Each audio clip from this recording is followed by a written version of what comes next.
View. Former Vice President Joe Biden just answered the call millions of Americans have been begging for. I'm announcing my candidacy for President of the United States. And today, he sits down for his very first interview live with the women of The View. President Trump's already on the attack. How will he fight back? I wish you were in high school. I could take him behind the gym. Does he think he's done enough to address his personal controversies? But I will be more mindful and respectful of people's personal space. Is he ready to put a woman on his ticket? How does he answer critics who say he's too old to run? And why did he ask former President Obama to not endorse him? He's the hottest topic in American politics. And presidential candidate Joe Biden's doing his very first interview live on The View. Let's get things started with Whoopi, Abby Huntsman, Joy Behar, Sunny Hostin, Meghan McCain, and Anna Navarro.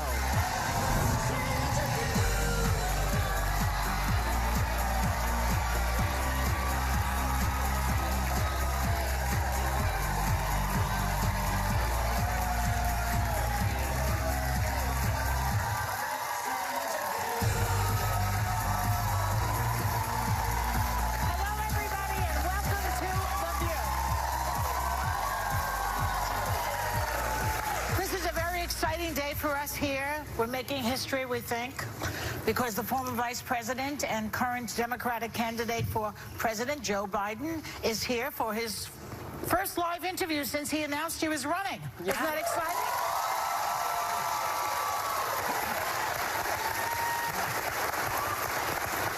They were excited about this. We are. We are very excited. He's going to be out in a minute, but we're going to do one segment of Hot Topics first, because that's what we do. Yes. Right? Yes. Yeah. What were we going to say? I said it's exciting because no matter what happens, this is living history.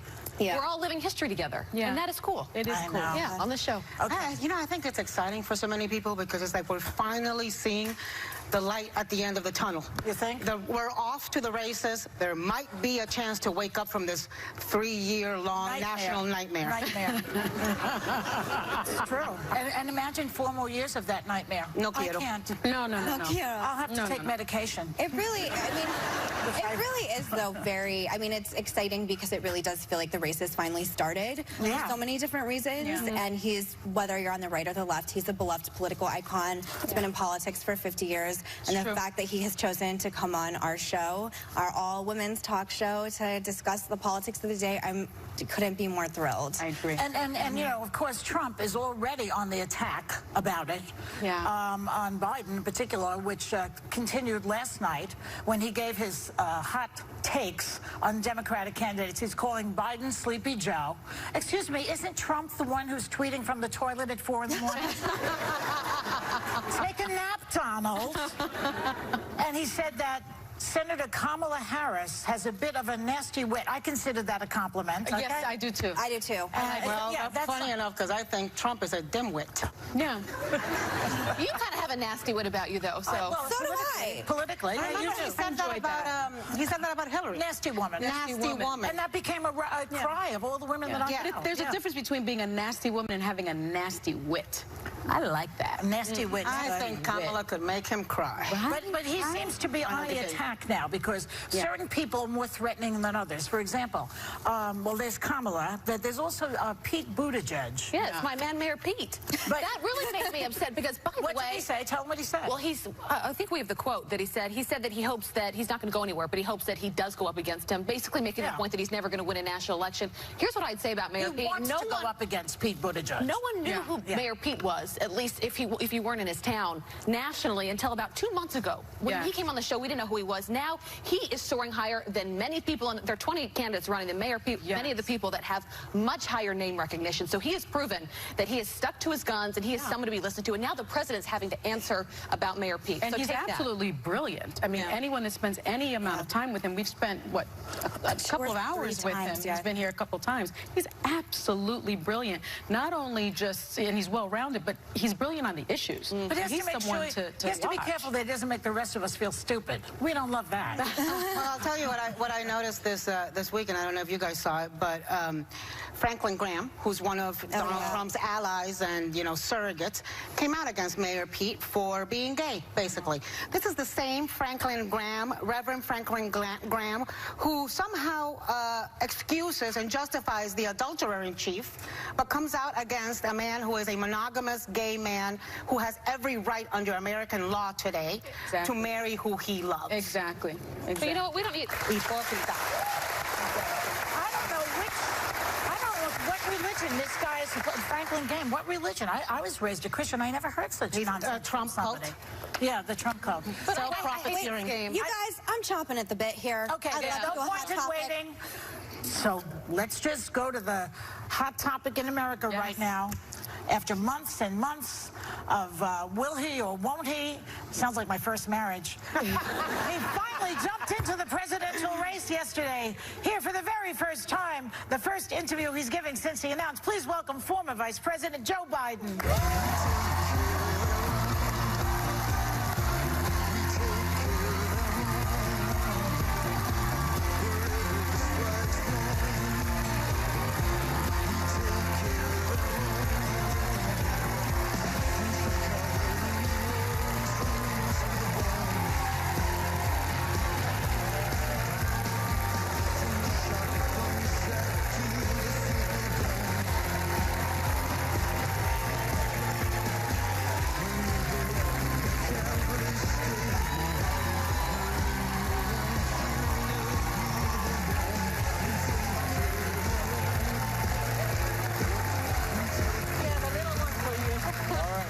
Okay, we have to pay for you coming here, so we'll be right back with former Vice President Joe Biden.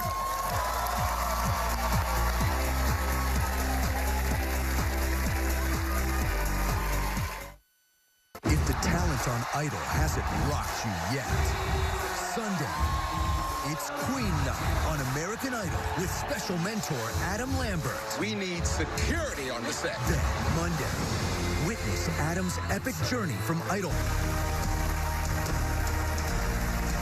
We are back with former Vice President and newly Democratic presidential candidate, none other than the legendary Joe Biden. We're so excited that you're here.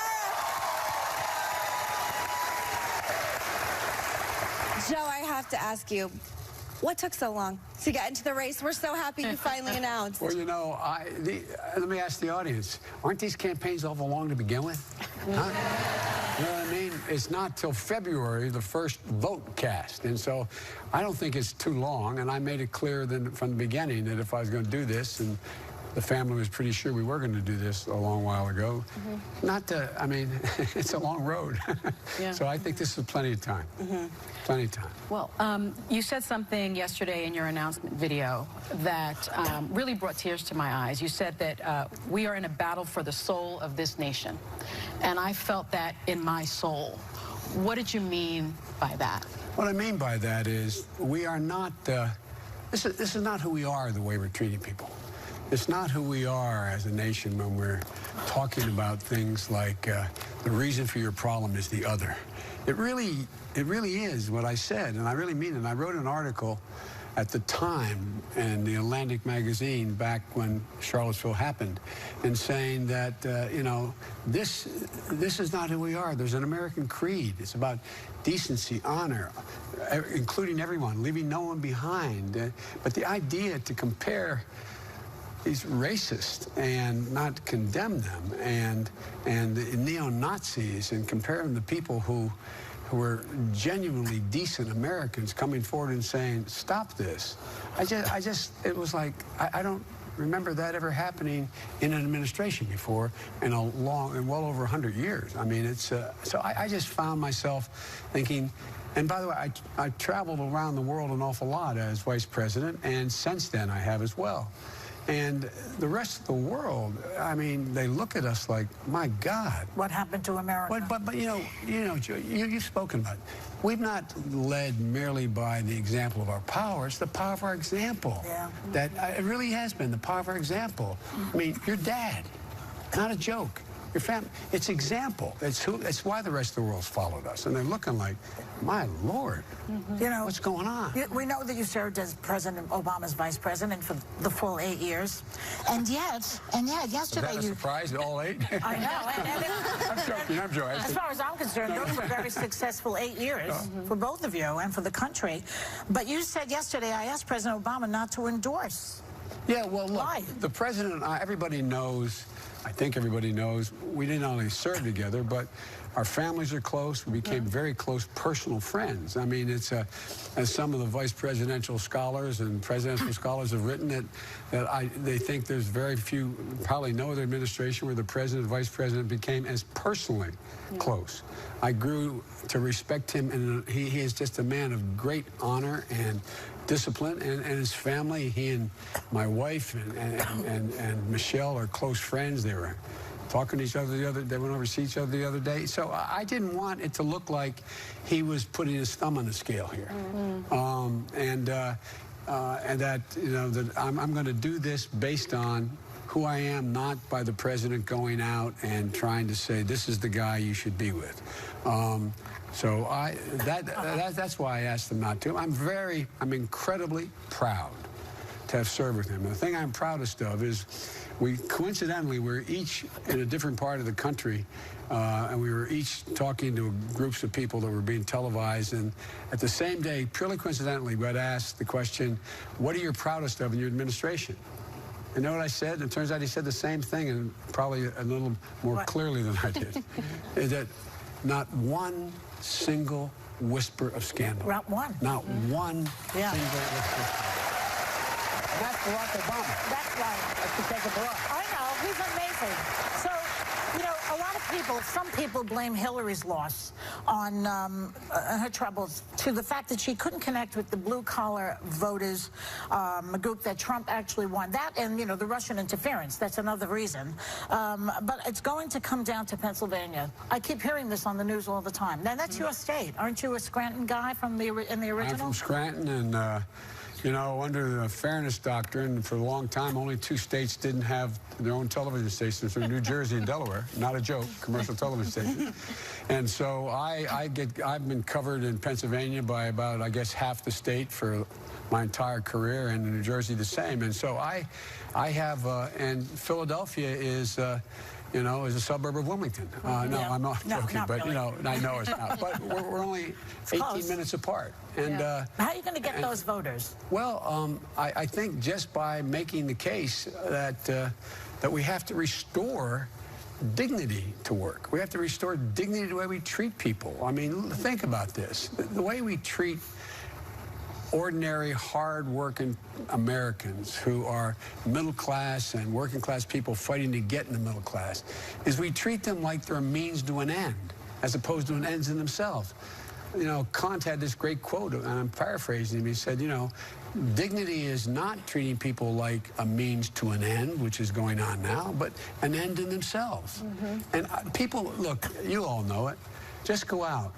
If you walk by, when's the last time we went out and thanked the guy who kept the sewer from overflowing and going into your basement? When's the time we went out and talked to the guy and the woman who's up on a bucket reestablishing a connection for a generator and says thanks? Matter of fact, I was talking to, in the last hurricane, I was down south. We were trying to figure out to get more help down there, and there was a guy up in a bucket putting on. I came out of a gas station, and to pay my bill, and I walked over and I said, "Hey man, thanks a lot." And the guy looked down at me and said, "Are you kidding me?"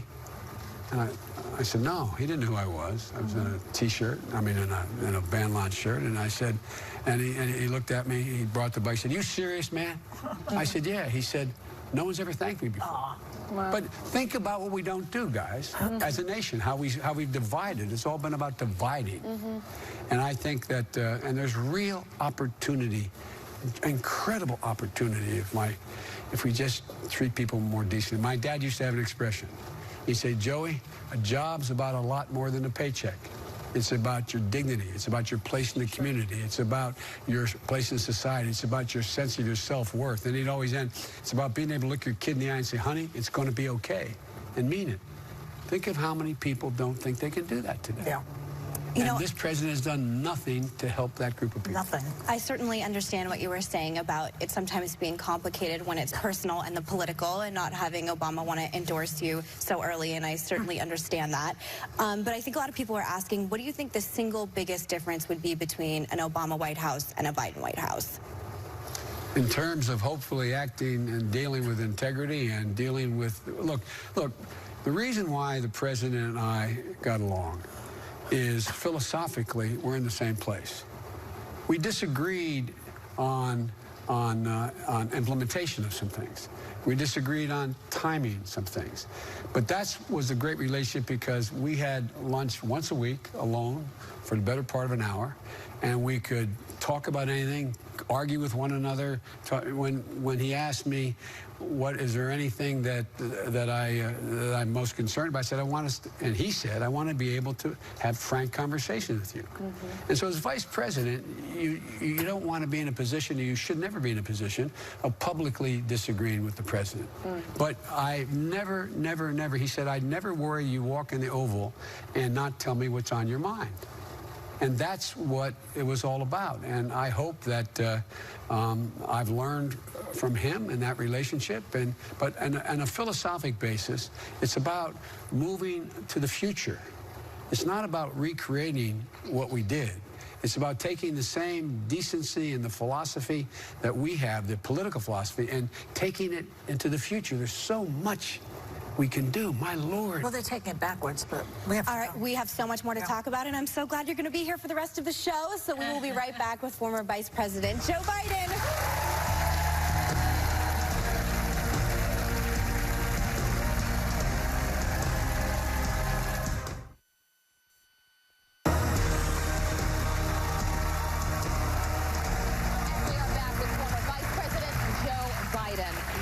Talking before the break about the importance of moving this country to the future, and that has been a critic that you have people have criticized you for, of not representing the future, of saying Joe Biden, he's too old, he's going to be 77 come 2020. Even the president this morning, he said, Joe Biden makes me appear young and vibrant. I could easily beat Joe Biden, and you have nothing new to bring to the table. So I'd love your response to that critique.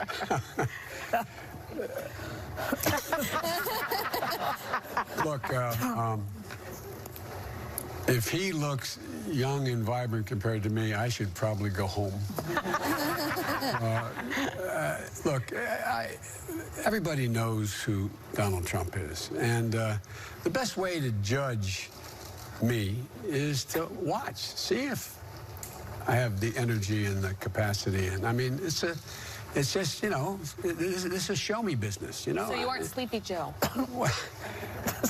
That's the first time I've ever been referenced that way by anyone else. It's usually, you know, the other end, Hyper Joe. But, you know, and in terms of the future, I think that what I've done in foreign policy, what I've done in domestic policy, you know, I remember being criticized when I wrote the Violence Against Women Act. That was too far. We're moving too quickly. What are you doing? Or when I suggested that we directly engage the countries in Latin America. It's not our backyard, it's our front yard. It's about the future. When I indicated that we should be taking on the thug in Milosevic you know, when he was in Serbia, when he was killing people in genocide. Look, and one of the reasons why I want to be president, and I referenced it indirectly when I decided not to run last time because of my son. But was that there's so much out there. Think of what this next generation is going to have an opportunity to see. We're going to do everything from make fundamental change in curing cancer and Alzheimer's and diseases. Your kids are going to be flying across America in a matter of less than an hour and a half. We're going to have, you know, subsonic air at 20,000 miles. I mean, there's so many things that are changing, and you see it every day. More is going to change in the next 8 to 10 years than has happened in the last 30 to 40 years. Would you do one term? No. Good. Let me put it this way. I may end up, if I get elected, only having one term. But the idea of committing not to do one term, look, here's the deal. I think it's important for people, it's a legitimate question to ask about my age. And the same question was asked to me, was I old enough when I got elected at age 29 before I was, old enough to serve? It's a question whether or not, hopefully I can demonstrate not only with age has come wisdom and experience that can make things a lot better. Right. And so, but look, that's for you all to decide, not for me to decide. And well, let me ask you this. You've also been criticized about your interactions with women. 7 women accused you of touching them without their permission. While they didn't say it crossed the line into sexual harassment, they did say that you made them feel uncomfortable. And many have been critical about how you've handled it since the accusations. Even Speaker Nancy Pelosi said this. She said, to say I'm sorry you were offended is not an apology. It's I'm sorry I invaded your space. Now, you have come out and said, I get it, especially because we're in a different time now. We're in the Me Too movement. But are you sorry for what you did? Are you prepared to apologize to those women? Look, here's the deal. I have to be, and everybody has to be much more aware of the private space of men and women. It's not just women, but primarily women. And I am much more cognizant of that. But I am so, like, for example, I actually thought in my head when I walked out here, I mean, do I know, we're friends. It's tricky. No, but I have to be aware of it. So I have to be more cognizant, and we all have to be more. A woman or a man has a right to say, particularly women, say, no, this is not my space. They shouldn't have to say no. I should be able to read better, but I have never in my life done anything in approaching a woman that has been, other than trying to bring solace. I'm used to, like, one of your staff was producers, or I'm sure who it was backstage, saying, I remember you're the only guy last time you got up and you walked into the audience and talked to people. Yeah. I'm used to, I think it's really important we listen. I think those who are elected officials, it's important they listen and understand what people are going through and what they're concerned about, and let them know that you know. And so I don't think that's old-fashioned or no. I think it's everybody, we should be doing that. But I have to be more careful that I walk in, even including whether I sit down next to somebody and it's not invited to sit down. So that's my responsibility. I have to be more aware, and it's totally legitimate for someone not to have to say, no, don't get in my private space. It's my job. It's my job to read that, no, this is space that no one wants me to invade. Yeah. But anyway, I think it's legitimate, and I think it is, and to anyone.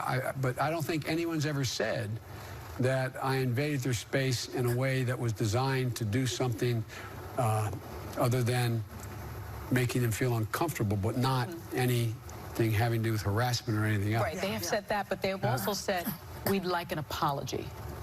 Well, look, I'm really sorry if what I did in talking to them, trying to console, that in fact they took it a different way. And it's my responsibility to make sure that I bend over backwards to try to understand how not to do that. Nancy Pelosi wants you to say, I'm sorry that I invaded your space.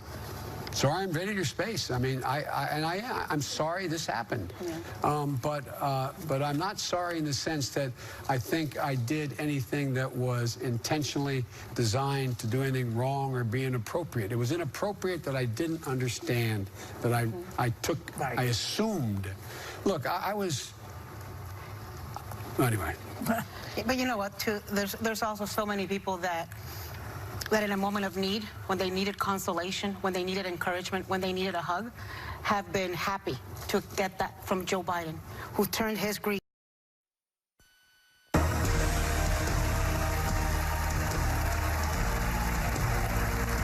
we are back with Vice President President Joe Biden. So welcome to the View Apology Tour. Yeah. I know something about it, believe me. We all do, okay? Yeah. You're not alone in this one. I'm proud of my record. Okay, so let's go to this one. This is another area that you know, earlier this month you reached out to Anita Hill, and you personally expressed some regret to her about the way you behaved, I guess, back in 1991 when you were on the Senate committee. You didn't vote for Clarence Thomas, right? Not only didn't I vote for Clarence Thomas, I believed her from the beginning. Yeah. I was against Clarence Thomas. I did everything in my power to defeat Clarence Thomas, and he's won by the smallest margin anyone ever won going on the Supreme Court. But she was not 100% happy with your discussion with her. So here's your opportunity right now to just say you apologize, you're sorry. I think we can clean this up right now. Well, by the way, I did. I understand. Look, I'm not going to judge whether or not it was appropriate, whether she thought it was sufficient, but I said privately what I've said publicly. I am sorry she was treated the way she was treated. I wish we could have figured out a better way to get this thing done. I did everything in my power to do what I thought was within the rules to be able to stop things. But look, take a look at what's happened. What I did when we got through that god-awful experience she'd been through, she's one of the reasons why we have the Me Too movement. She's one of the reasons why I was able to finish writing the Violence Against Women Act. She's one of the reasons why I committed, and that was over. There'd never be a Judiciary Committee I was involved with that didn't have women on it. So I went out and got a commitment that the women I campaigned for would come on the committee. Yeah. So she's responsible for significant changes, and she deserves credit for it. And one of the things you saw is, how about the last hearing? Right. Yeah. There's so much more work to do to figure out how, the one important thing I know is, and if there's anything in terms of mindset of Supreme Court hearings in those kinds of circumstances, Supreme Court hearing is not a trial. It's a job interview. It's a job interview. And you don't have to prove beyond a reasonable doubt anything as to why you shouldn't put so-and-so on the court. And so, look, I'm grateful she took my call. Knowing you know, for as long as I have, I don't know why it took you so long to call her. I wish it had happened earlier. Well, I tell you what the deal was. I did not, since I had publicly apologized for the way she was treated, I'd publicly said it, I publicly had given credit for her, the contribution she made to begin to change this culture in a significant way, that what I didn't want to do, and I didn't want to, quote, invade her space. I didn't want to get in the situation where this became, and then when I heard all this about and it was legitimate, expecting a call every time the phone rang, and so I spoke to some leading women advocates in this area who someone knew her, and I said, could you see whether she'd take my call? Yeah. And I was grateful she took my call. You know, I think what she wants you to say is, I'm sorry for the way I treated you, not for the way you were treated. I think that would be closer. Well, but I'm sorry the way she got treated. In terms of, I never heard say, if you go back and look what I said and didn't say, I don't think I treated her badly. I took on her opposition, what I couldn't figure out how to do, and we still haven't figured it out. Yeah. How do you stop people from asking inflammatory questions? How do you stop these character assassinations outside? There was a full-blown attack on her in order to try to get the defense, quote unquote, for Clarence Thomas. And no woman or any victim of harassment should ever be put through that circumstance in public hearing. Yeah. And so, look, if you notice, we're all still looking for, how do you change the process of having a hearing? Do you do it in camera? Do you do it, you know? One of the things I read she said is that she wants to see the issue elevated, that she's willing to be open to you, but she wants to see this issue treated fairly and elevated. So how do you do that? Was also not having the other women testify. Right. The other women that would have been able to corroborate what happened. The truth is that the key witness wanted to testify. We decided she didn't want to testify. We actually sent her a document and saying, I want you to come to her lawyers in a hotel. Yeah. And so, and I had it signed. If you do not, I want you to come. But if you don't want to come, sign this. Tell me it's real. And there is a document saying that. Now, people will then say, well, why didn't you call her anyway? Well, I thought the issue was to try to make it clear that I believed Dr. Hill. I believed what she was saying. And what would happen if someone came and said, well, I'm not going to say anything? That would have guaranteed that this happened. So look, there are a lot of mistakes made across the board. And for those, I apologize that we may have been able to do and conduct it better. But I believed Dr. Hill from the beginning. From the beginning. Yes. And I said it. Yeah. I said it. Okay. And so maybe she'll come on the show with you here. That would be a nice. Well, by the way, I'm prepared to do that. Look, I just think she is a remarkable person. Think of what she figure, really. No, she really is. Yeah. And it's remarkable what she was able to generate. And some of you may remember that. Well, anyway. Well, we're not done with you anyway. We got to take a break. We'll be right back with more from Vice President Joe Biden.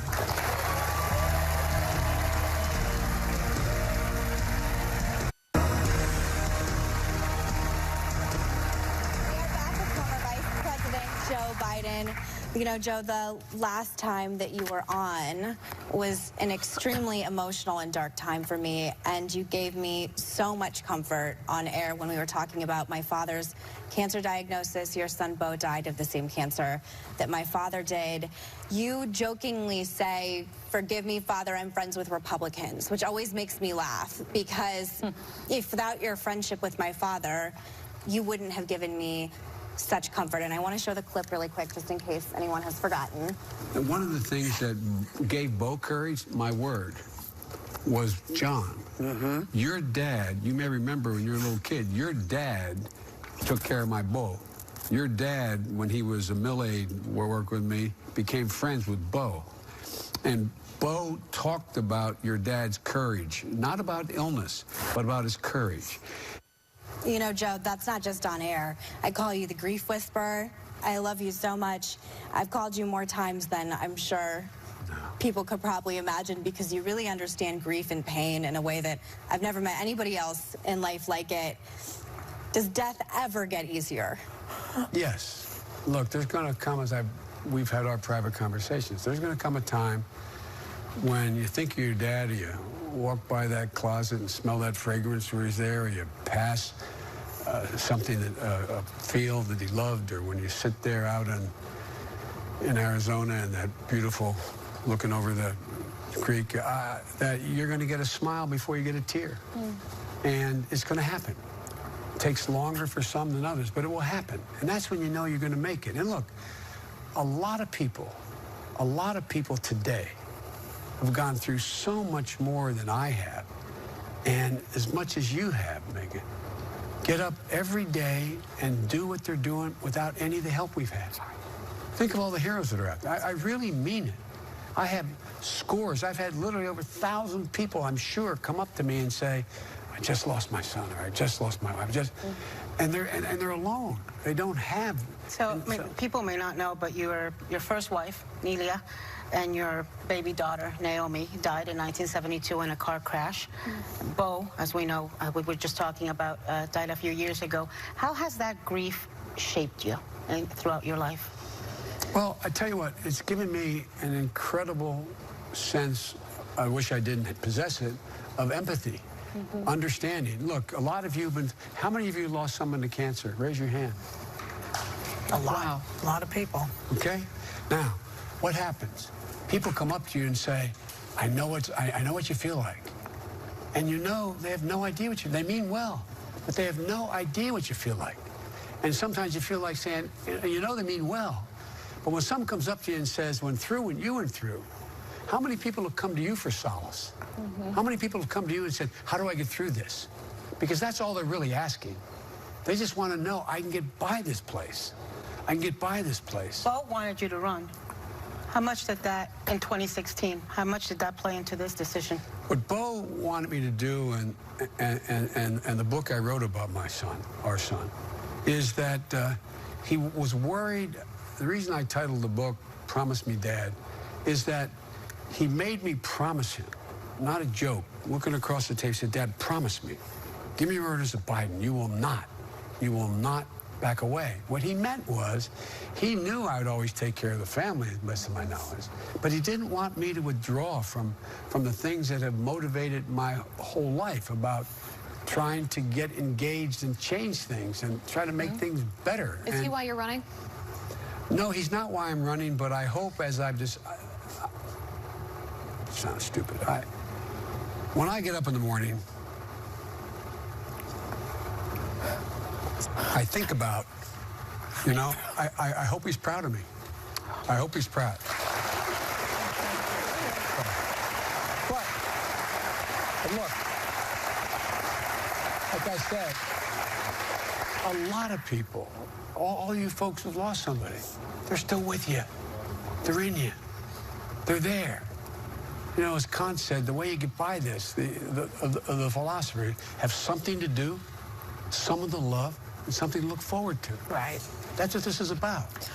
And you got to get there, and you can get there. But the people who really impress me are the people who get there sort of on their own. The single moms. I'm so sorry they're making us go. No, I'm sorry. I'm sorry. We'll be right back. I'm always crying around you, Joe. We'll be right back.